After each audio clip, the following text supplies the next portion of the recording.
हो गया। नमस्ते बच्चों, और कैसे हैं आप?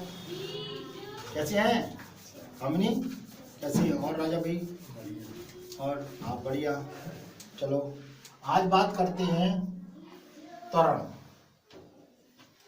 एक्सेलरेशन और एक्सेलरेशन के कुछ ग्राफ पर। ठीक, तो लिखते हैं त्वरण, जिसे कहते हैं एक्सेलरेशन। एक्सेलरेशन, अब एक्सेलरेशन होता क्या है? आपने गाड़ी देखी है, गाड़ी में एक एक्सीलेटर होता है,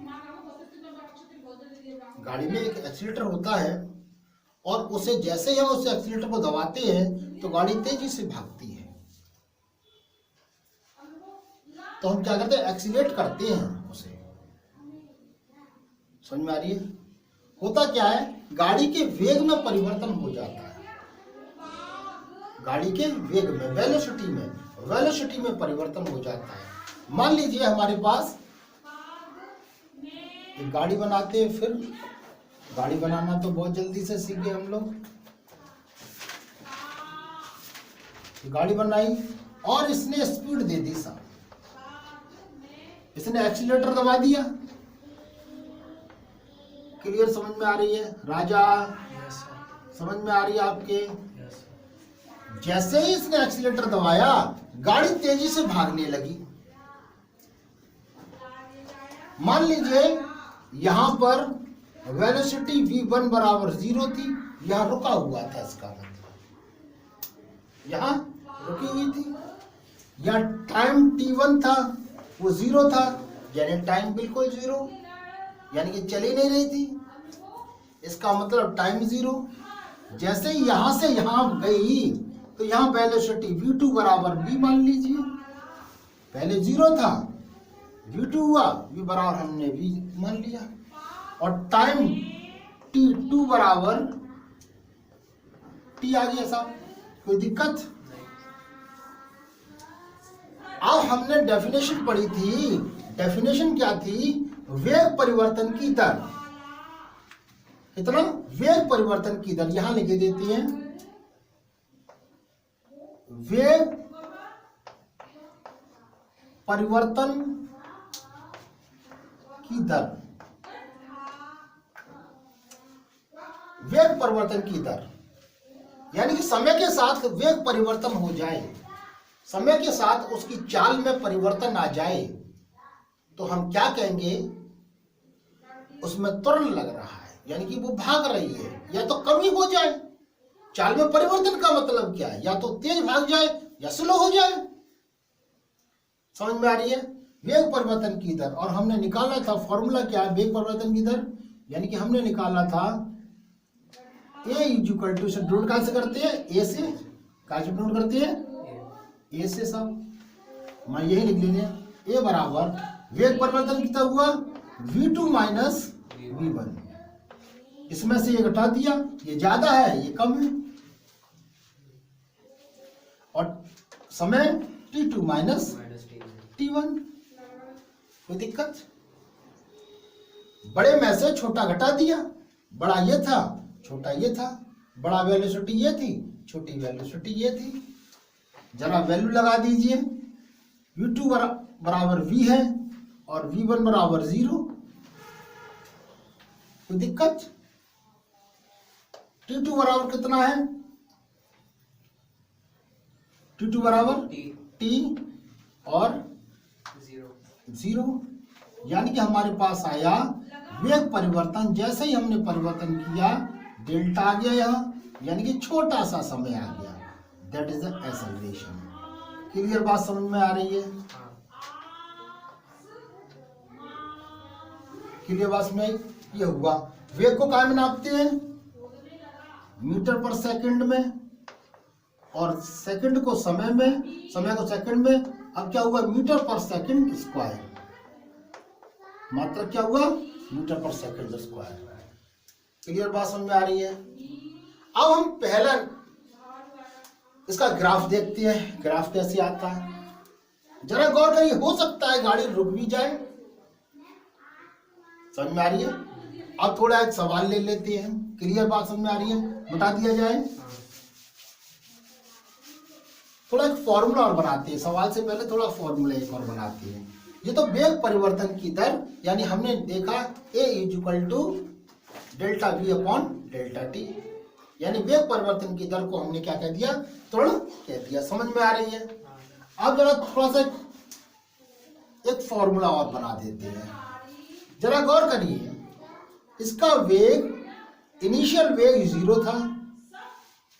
मान लीजिए इनिशियल वेग 0 था, चल रहा था, हल्का हल्का हल्का हल्का चल रहा था, एकदम स्पीड कर दिया उसने। फाइनल वेग v हुआ, बड़ा वेग v हुआ। समझ में आ रही है? टाइम हमारे पास मान लीजिए t1 बराबर उस समय 2 था,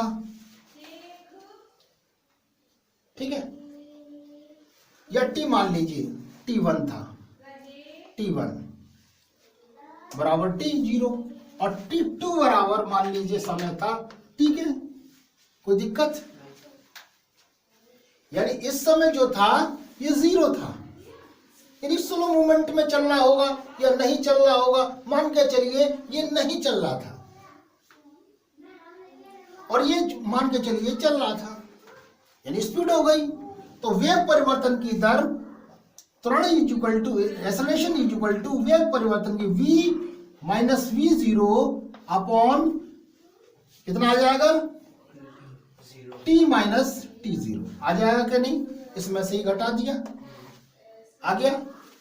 जरा गौर करिए, v minus v0 upon t is equal to a, यहां से क्रॉस करके ले जाएं, जब क्रॉस करके ले जाएंगे तो a t is equal to b minus u।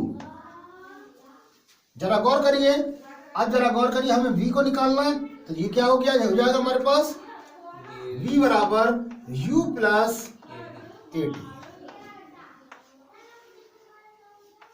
एक पहला समीकरण आ गया हमारे पास। क्लियर बात समझ में आ रही है? पहली इक्वेशंस आ गई। अब थोड़ा सा ग्राफ लेते हैं, क्लियर बात समझ में आ रही है? पहली इक्वेशन आ गई, वीडियो आपके पास यूट्यूब पर देख सकते हैं आप। क्लियर बात समझ में आ रही है? तो ये फॉर्मूला तैयार हो गया हमारे पास।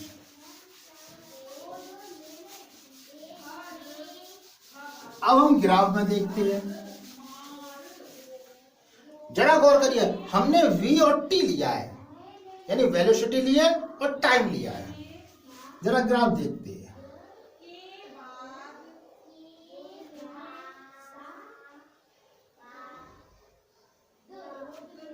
ये x एक्सिस है, या हम टाइम लेंगे,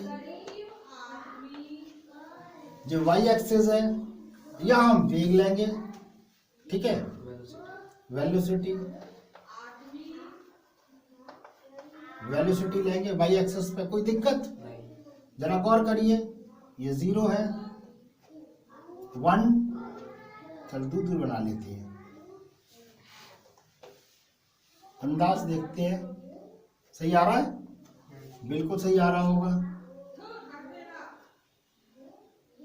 एक और लगा लेते हैं, यहाँ टाइम लिख लेते हैं, मान लीजिए 1 घंटा, 2 घंटा, 3 घंटा और 4 आग ले लेते हैं, यानी पहला घंटा, दूसरा घंटा, तीसरा घंटा, और ये 12 बजे से शुरुआत करते हैं,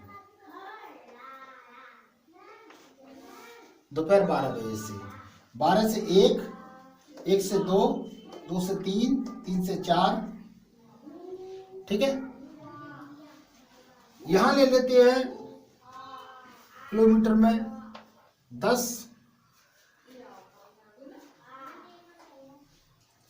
यानी ऐसा अगर सेकंड ले लेंगे, एट टाइम सेकंड, ठीक है, सेकंड ले लेते हैं, और यहां मीटर ले लेते हैं, वेलोसिटी का में मीटर में, मीटर पर सेकंड में, ठीक है, समझ में आ रही है? मीटर पर सेकंड में, ये 10 मीटर पर सेकंड, 20 मीटर पर सेकंड, और ये 30 मीटर पर सेकंड। 30 मीटर पर सेकंड। ठीक है, अब जरा गौर करिए, यहां से वही वाला ग्राफ,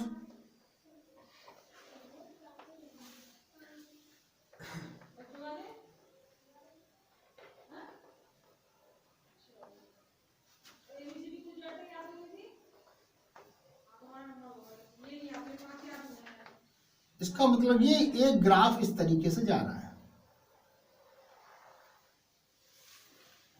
इसका मतलब क्या हुआ, ये हमारा एक्सेलरेशन निकल आया, v यहां से आया और t यहां से आया मीटर पर सेकंड में, अर्थात हमारे पास एक्सेलरेशन निकल आया।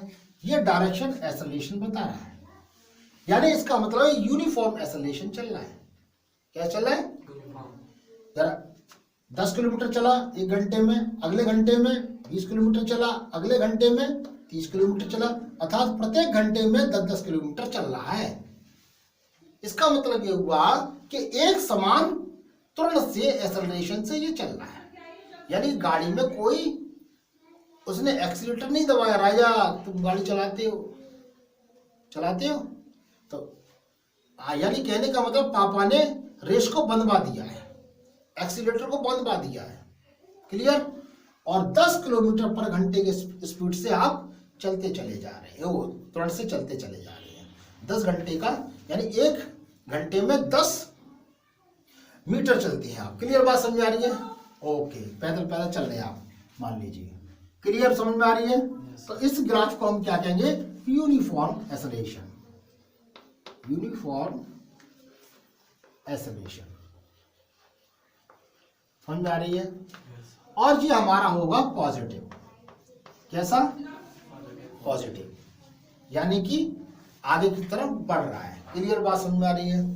इसी चीज को थोड़ा सा और मिटा देते हैं।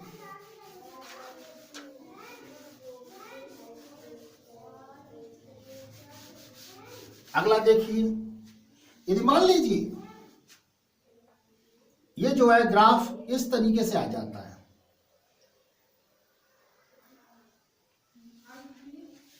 अब क्या कर रहे हैं आप, थोड़े से समय में अधिक दूरी चलने की कोशिश करते हैं, अधिक चाल चल रहे हैं। इसका मतलब है कि ग्राफ जो है ये बता रहा है कि आप एक्सीलेटर ज्यादा दे रहे हैं। समझे? ये नॉन यूनिफॉर्म एक्सेलरेशन है।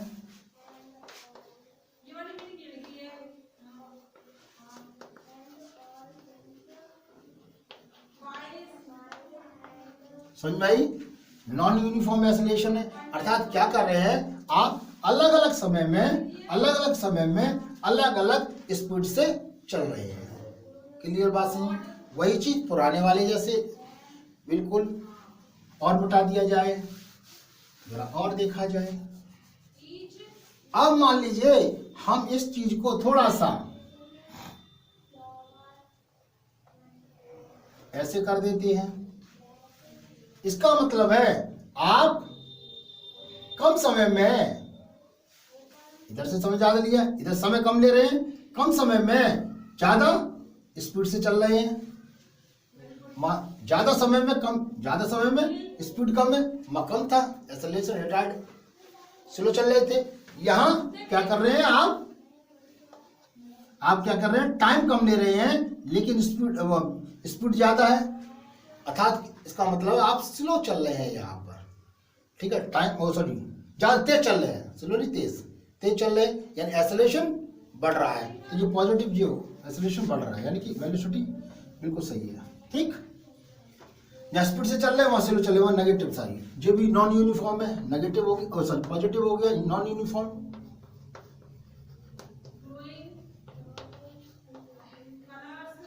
एक्सेलरेशन है, समझ में आ रही है? समझ में आ रही कि नहीं आ रही?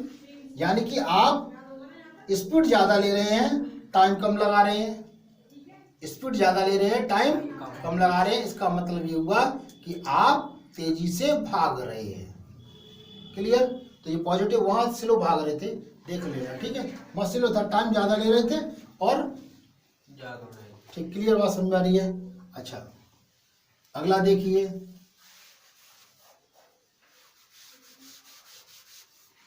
अब क्या हुआ, मान लीजिए मैं इस ग्राफ को थोड़ा सा और हटा के करता हूं, यहीं से ले लो, यहां से यहां तक यूं ग्राफ गिरा देता हूं। यानी कि कहने का मतलब स्पीड जाकर तीन घंटे में स्पीड शून्य पर आ जाता है वो 3 सेकंड, हाँ 3 सेकंड, सॉरी हाँ 3 सेकंड में, 3 सेकंड में वो स्पीड क्या ये शून्य पर आ जाता है, या शून्य सेकंड 3। इसका मतलब क्या हुआ कि आप अपने एक्सेलरेशन को कम करते चले जा रहे हैं। क्लियर, अपने एक्सेलरेशन को कम करते हैं, यानी इसे कहते हैं रिटार्डेशन। क्या कहते हैं? रिटार्डेशन, यानी त्वरण नेगेटिव है, ये त्वरण नेगेटिव है। कैसा है? नेगेटिव, यानी कि एक्सेलरेशन नेगेटिव है। समझाई? एक्सेलरेशन क्लियर, बात समझ में आई? बात समझ में आ रही कि नहीं आ रही? नेगेटिव एक्सेलरेशन है, यानी कि हम कह सकते हैं कि बॉडी रुक रही है, ऑब्जेक्ट रुक रहा है, रुक रहा है, is going to stop, STOP, यानी कि object is going to be stop, going to be stop, रुकने वाला है,